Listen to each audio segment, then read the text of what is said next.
សម្ដេចធិបតីហ៊ុនម៉ាណែតពិភាក្សាតាមទូរស័ព្ទជាមួយរដ្ឋមន្ត្រីការបរទេសអាមេរិកជំរុញឲ្យមានបទច្បាញ់ឲ្យបានឆាប់រហ័ស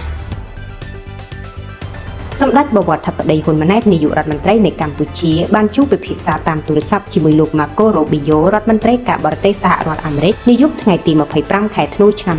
2025ដើម្បីពិភាក្សាអំពីការវិវត្តសភាពការតាមបណ្ដោយព្រំដែនកម្ពុជាថៃក្នុងគោលបំណងជំរុញឲ្យមានបទច្បាញ់ឲ្យបានឆាប់រហ័សនិងការអនុវត្តកិច្ចព្រមព្រៀងសន្តិភាពដើម្បីស្វែងរកសន្តិភាពយូរអង្វែងសម្រាប់កម្ពុជានិងថៃលោករដ្ឋមន្ត្រីរ៉ូប៊ីយ៉ូបានគូបញ្ជាក់ចំហយ៉ាងច្បាស់លាស់ថាសហរដ្ឋអាមេរិកចង់ឃើញសន្តិភាពស្ថិតស្ថេររវាងកម្ពុជានិងថៃនិងខិតខំជំរុញឲ្យមានបទច្បាញ់ឲ្យបានឆាប់តាមដែលអាចធ្វើទៅបាន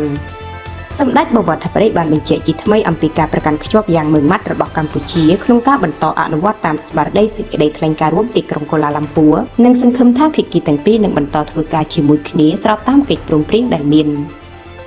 បើតាមសម្ដេចធិបតីកម្ពុជាបន្តរក្សាជំហរក្នុងការដោះស្រាយបញ្ហាព្រំដែនដោយសន្តិវិធីដោយអនុលោមតាមកិច្ចព្រមព្រៀងនិងយន្តការដែលបានឯកភាពគ្នានាពេលកន្លងមករួមទាំងសេចក្តីថ្លែងការណ៍រួមទីក្រុងកូឡាឡាំពួរដើម្បីដោះស្រាយបញ្ហាព្រំដែនកម្ពុជាថៃនិងកសាងសន្តិភាពយូរអង្វែងរវាងប្រទេសទាំងពីរ។